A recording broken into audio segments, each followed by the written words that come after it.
Bonjour Anna, bonjour à tous et à toutes. Bienvenue, bienvenue dans ce live métier de la semaine en coulisses.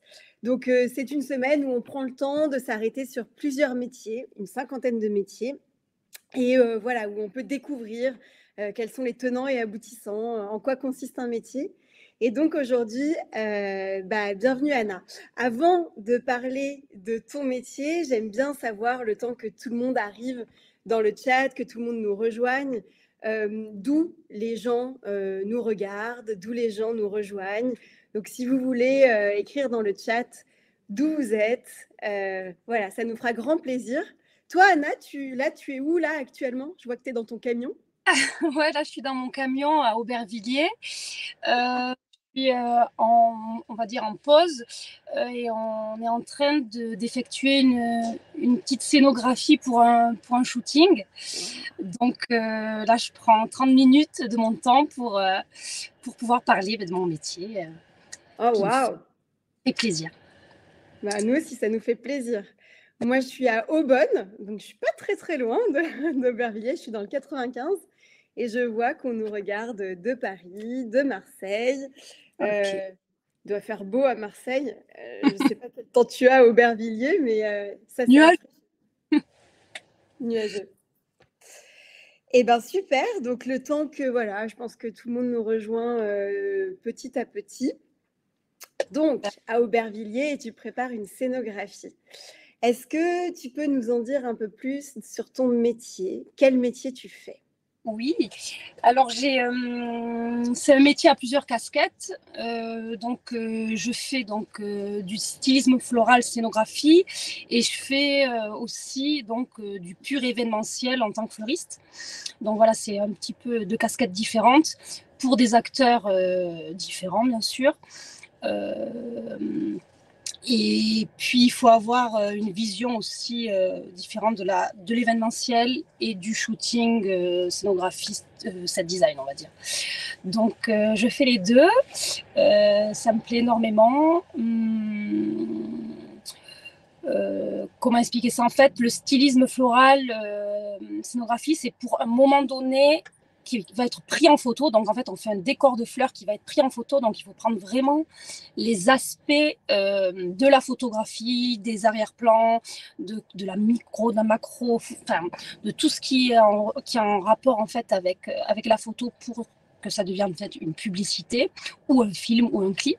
Ce qui n'a rien à voir avec l'événementiel, où là, c'est un moment où les personnes, en fait, comme un mariage ou autre, sont entourées de fleurs et vivent un moment précis dans la journée dans un set floral. Donc, c'est deux approches différentes. Même en termes de quantité, c'est différent.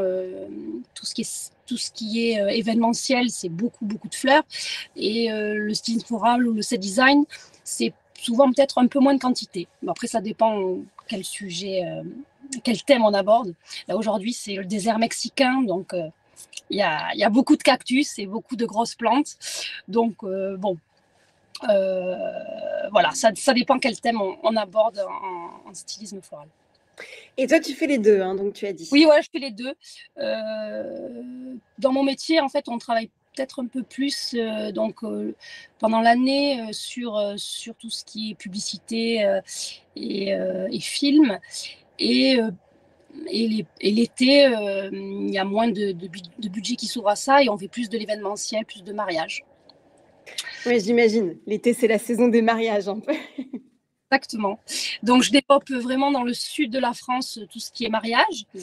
et plus à Paris tout ce qui est en lien avec le shooting et le stylisme floral. Et toi, tu es basée où, du coup? Mais je suis basée à Paris et à Toulouse. Ah ouais, Je vis entre les deux villes. d'accord. Et, Alors, j'en profite pour dire à tout le monde que n'hésitez pas à poser vos questions dans le chat. On est là pour ça. On est là pour répondre à toutes vos questions, à tout ce que vous vous posez comme question. Moi, j'en ai plein. Personnellement, je vais t'en poser plein. Mais voilà, je vais relayer aussi, je vais me faire le relais de celles qui sont posées dans le chat. Donc, n'hésitez pas à vos claviers et poser toutes vos questions à Anna. Donc, Anna, je t'ai demandé où tu étais basée. Donc, toi, tu jongles entre Toulouse et Paris. Et donc, tu fais les deux. Donc, un peu plus d'événements pendant l'été, comme les mariages, etc. Et un peu plus de tout ce qui est publicité. Enfin, comment tu appelles ça exactement tu m'as dit du set design ou du stylisme floral. stylisme Donc, floral. voilà, c'est en gros, quand les boîtes de production développent une publicité, elles font appel à des stylistes donc concernant les vêtements, après des maquilleurs, des coiffeurs et aussi donc des stylistes, des set designers donc qui s'occupent de tout ce qui est scénographie et des stylistes florales qui s'occupent spécifiquement des fleurs ou de ce qui est en lien avec la nature, on va dire, avec le végétal, voilà, pour créer une atmosphère, une ambiance qui est en relation avec le produit que les boîtes veulent mettre en valeur, en fait. Donc, c'est souvent des boîtes de production qui travaillent avec des marques de luxe ou pas, ou des marques de grande distribution qui veulent mettre un produit en valeur. Et par exemple, c'est des parfums. Donc, souvent, on utilise les essences des parfums, donc beaucoup de roses, et on crée autour du parfum, on crée une atmosphère florale pour mettre en lien, en exergue, on va dire, l'objet qui est. Super. Alors, il y a pas mal de questions, surtout sur ton parcours, comment on arrive à un tel métier. Alors moi, j'aimerais bien que tu nous parles un peu de toi, que tu nous dises comment tu es arrivée là. Est-ce que tu as toujours fait ça? Est-ce qu'aujourd'hui, c'est ton entreprise? Enfin voilà, si tu peux nous parler un peu de ton parcours. Alors, pas du tout. C'est une reconversion qui date donc maintenant ça fait 4 ans. Avant, j'étais dans la mode, j'étais chef de produit. Donc, j'ai touché un petit peu au développement de produits concernant les vêtements.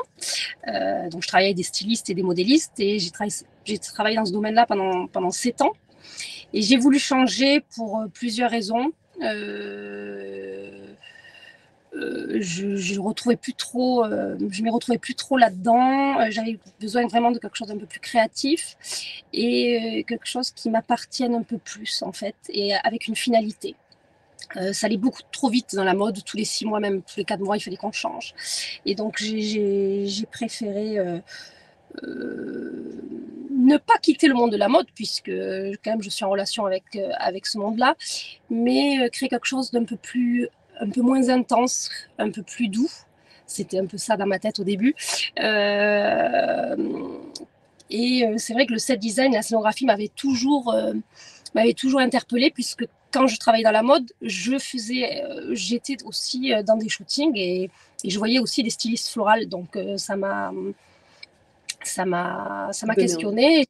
Voilà, de par voir ça, arrêter et faire autre chose de ma vie.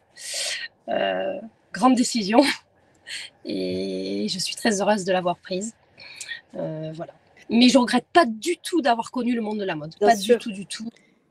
Et aussi parce que je parlais beaucoup avec les fournisseurs, je développais beaucoup avec eux et ça m'a beaucoup appris après à pouvoir communiquer, Bien sûr. à pouvoir organiser pour ce métier que je suis en train de faire actuellement. Et donc, c'est comme si... C'est un fil rouge. Oh. C'est un fil rouge. Ouais. Et donc, il y a 4 ans, tu décides de faire cette reconversion. Et qu'est-ce que tu fais à ce moment-là? Quelle formation tu fais? Comment tu t'y prends? Alors, j'ai pris à peu près 6 mois pour passer le cap et me dire c'est bon, j'arrête. Et de suite, je me suis renseignée. Donc, je voulais être dans les fleurs, dans le style floral et dans l'événementiel. Donc, je me suis dit déjà, il me faut une base. Je vais à l'école des fleuristes, donc une école là, dans Paris, pour vraiment apprendre ce que c'était que la fleur, les noms des fleurs, certaines techniques. Donc, j'ai fait une reconversion professionnelle pour adultes, parce que j'avais plus de 30 ans à l'époque. Et donc, j'ai appris dans l'école, mais j'ai surtout appris en stage. C'est vraiment sur le terrain, en tant que fleuriste, que tu apprends énormément. Et puis, quand tu travailles chez différents fleuristes, tu apprends aussi des méthodes différentes qui te permettent d'évoluer et de savoir ce que tu veux vraiment faire. Donc, j'ai fait plusieurs stages, donc en boutique, en événementiel, et aussi directement, j'ai fait aussi très vite du freelance. Et c'est comme ça que je me suis dit, voilà, c'est exactement ça que je vais faire, c'est de l'événementiel et du stylisme, on va dire, floral. Mais il faut vraiment, si j'avais une remarque à faire, je pense qu'il faut aller frapper aux portes, aller voir le plus de fleuristes possible, parce que, il faut se le dire, les fleuristes ont vraiment besoin de personnel en ce moment.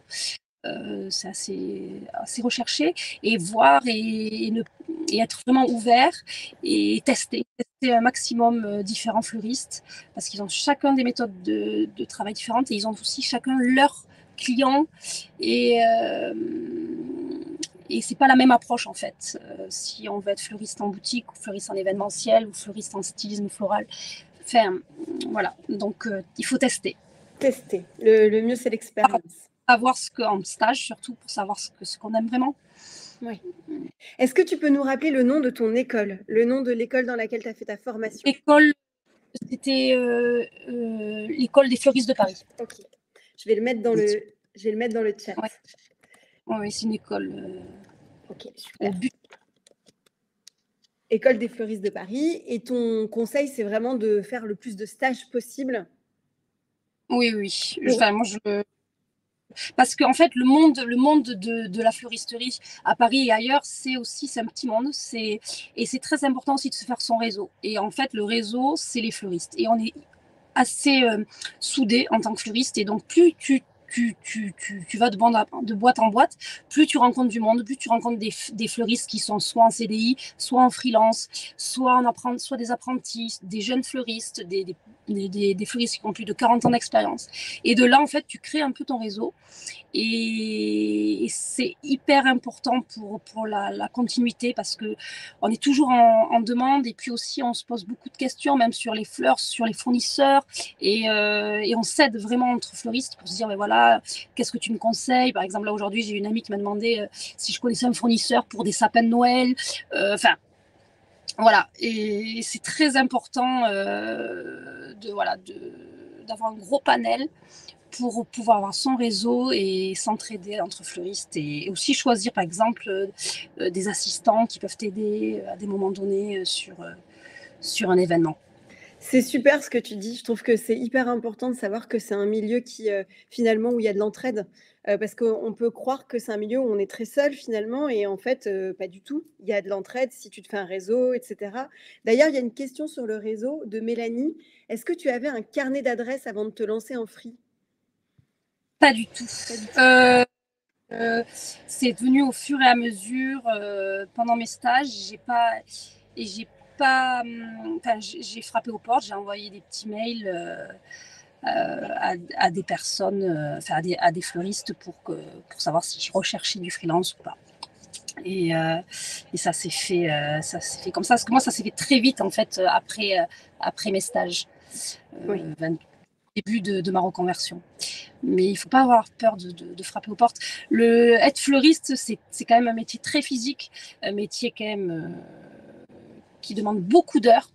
Donc, il faut être hyper bien entouré. Et parce qu'on ne peut pas faire ça seul. C'est très compliqué, c'est beau, c'est passionnant, mais il faut quand même être bien entouré. Et c'est pour ça que les fleuristes recherchent quand même des gens assez souvent. J'imagine.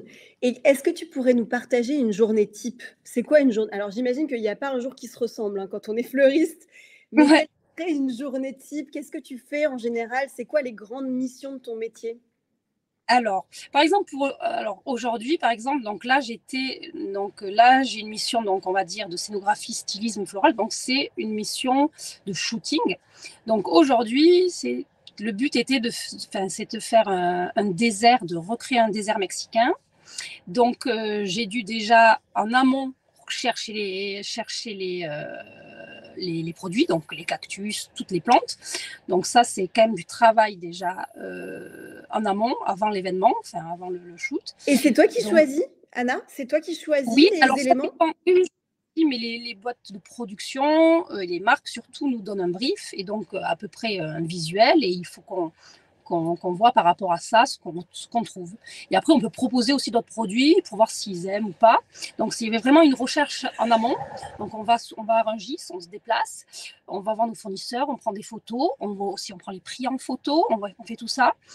Donc, c'est se lever quand même assez tôt, entre 4h et 6h du matin pour partir, pour aller faire donc cette recherche.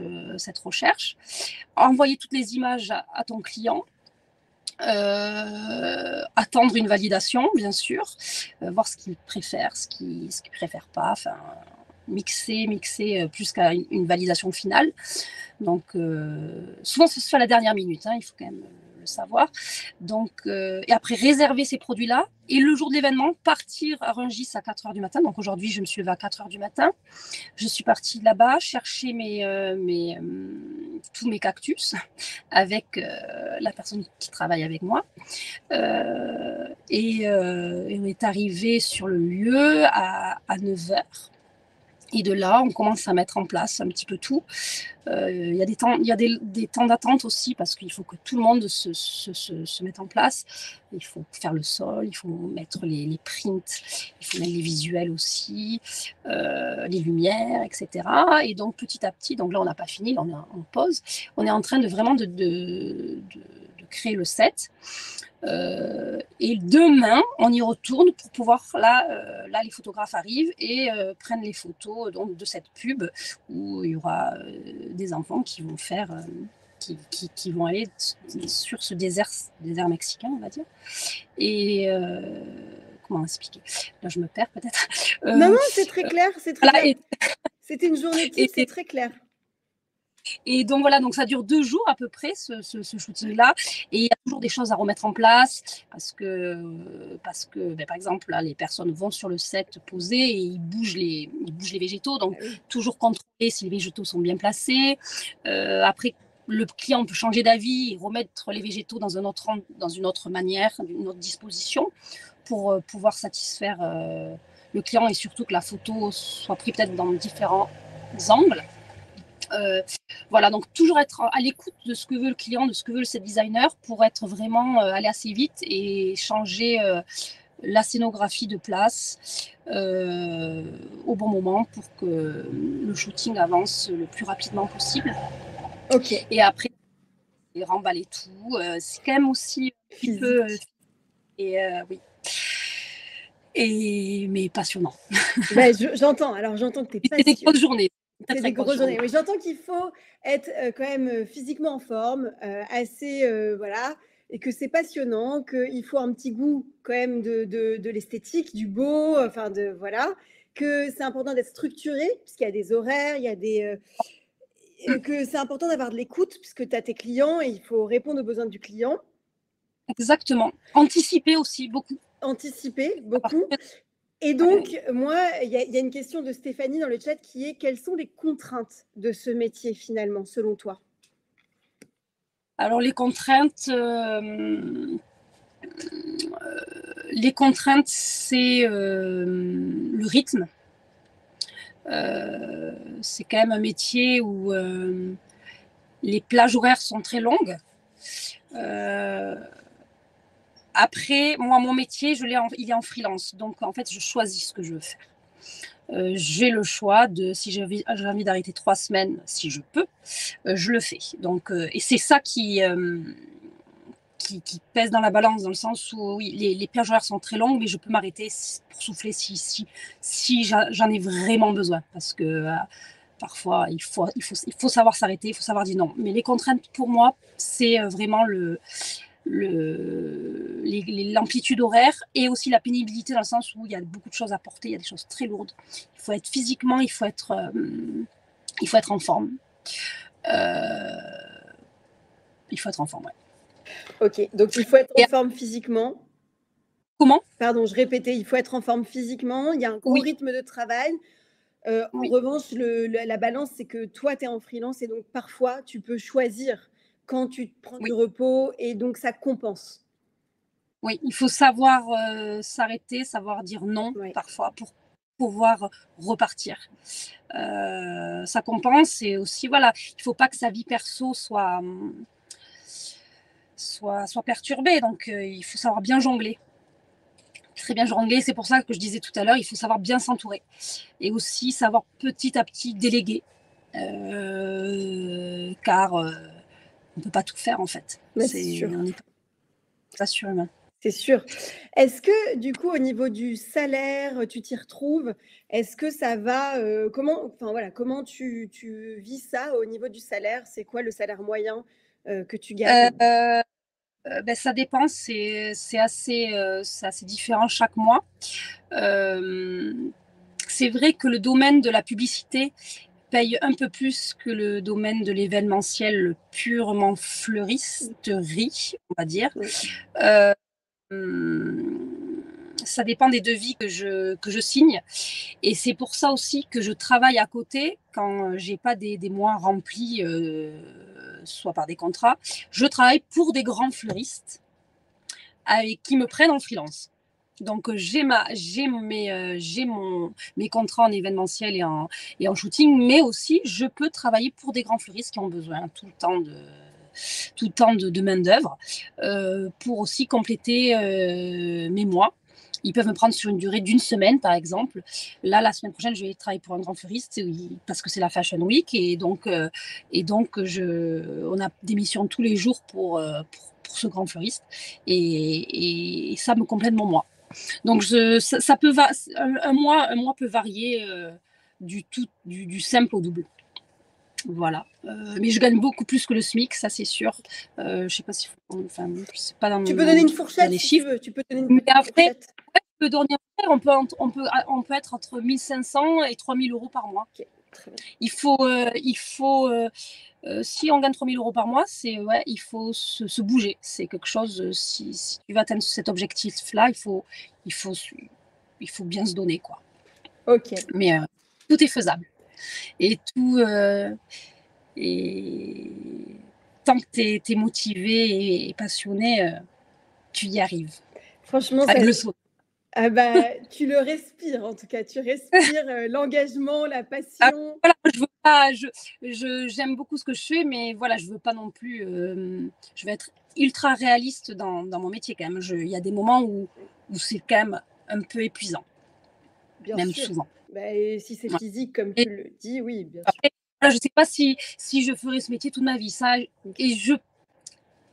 ou le penser différemment, en fait.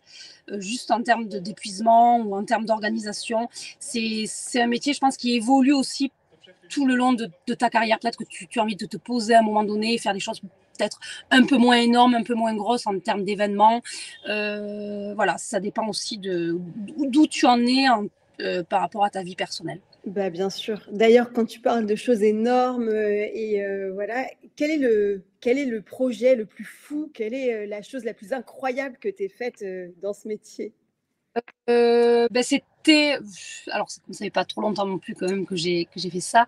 J'ai fait deux choses incroyables. Alors pour moi, pour mon compte, j'ai fait un sapin de 7 mètres de haut avec 2 collègues et c'était quand même assez incroyable de réfléchir un sapin de 7 mètres de hauteur.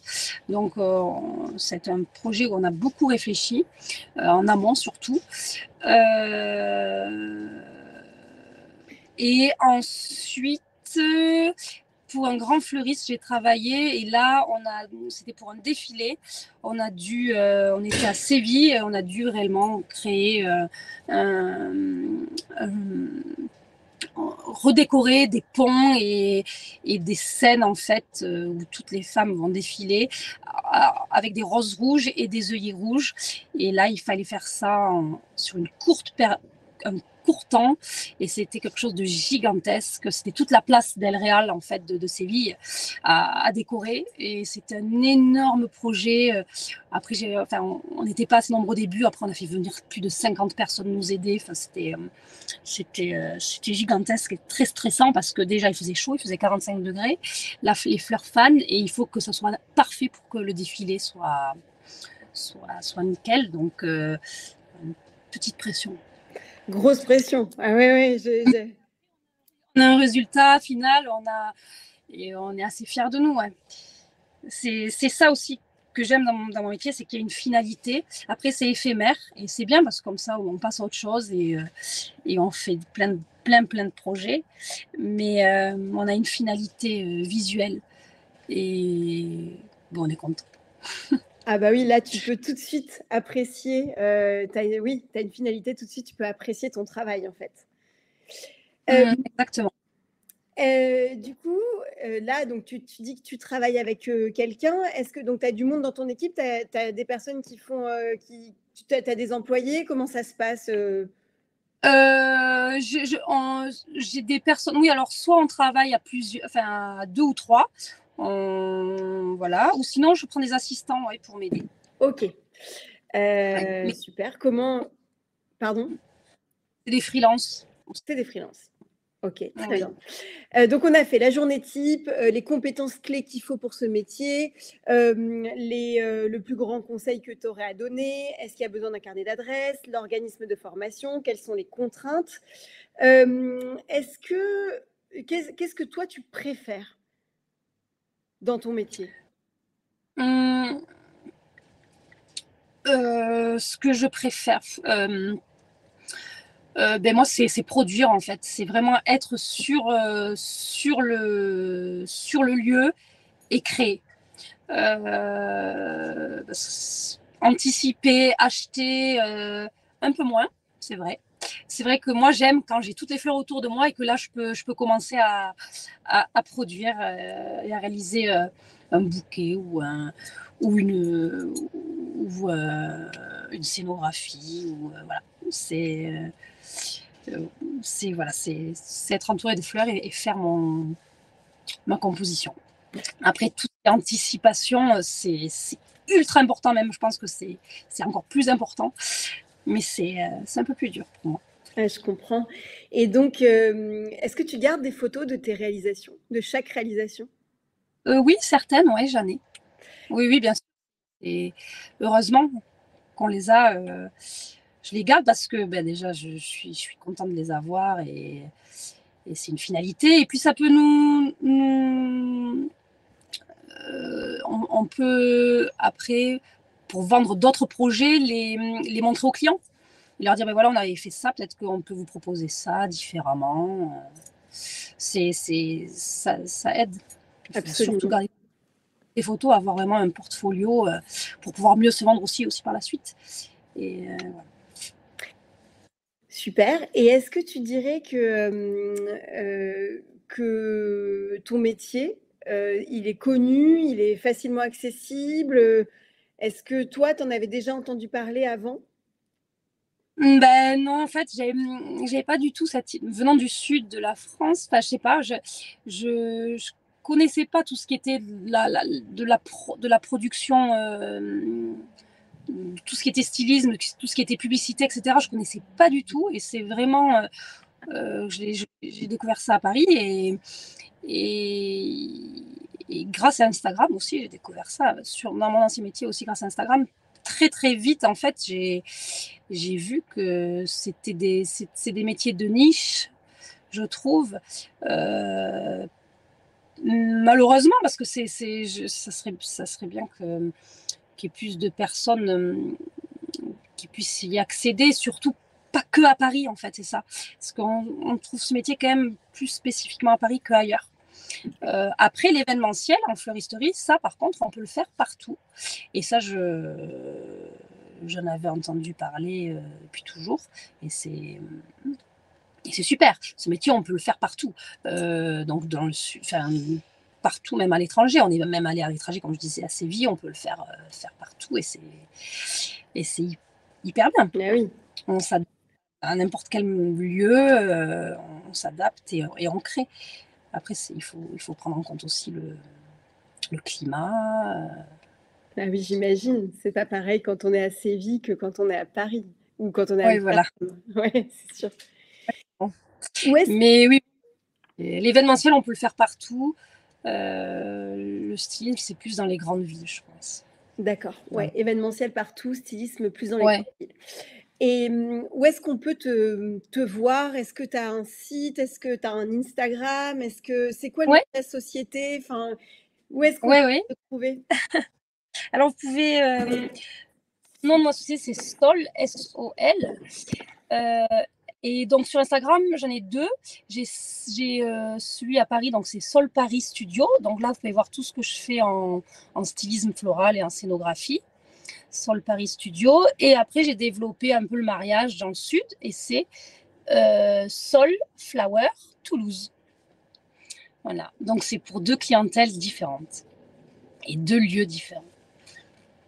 Super, bah, j'ai tout noté. Est-ce que parfois tu t'occupes des événements familiaux, de tes proches, de tes amis? Est-ce qu'on te demande? Oui, j'ai fait des mariages d'amis. D'ailleurs, il y en a un dont je me souviens particulièrement. Je m'en souviendrai toute ma vie. Et c'est super. C'est un très beau moment. Un très beau partage d'émotions. Ah, j'imagine. Eh bien, écoute, ça fait 30 minutes. Je te remercie beaucoup pour ton temps. Je ne vais pas te retenir plus longtemps si tu as un décor de désert mexicain à aller, dont t'occuper. Voilà, je vais te laisser vaquer à cette occupation. Mais merci, c'était très inspirant, comme dit Stéphanie dans le chat. Très, très inspirant, un très beau travail. Vraiment un grand merci de t'être rendu disponible parce que ça donne des idées et ça montre que tout est possible quand on a de la volonté, un sourire comme le tien et d'ailleurs une très belle passion. Franchement, c'est vraiment inspirant. Merci Anna. Merci beaucoup. À très bientôt. Ouais, à bientôt. Au revoir. Bon. Au revoir.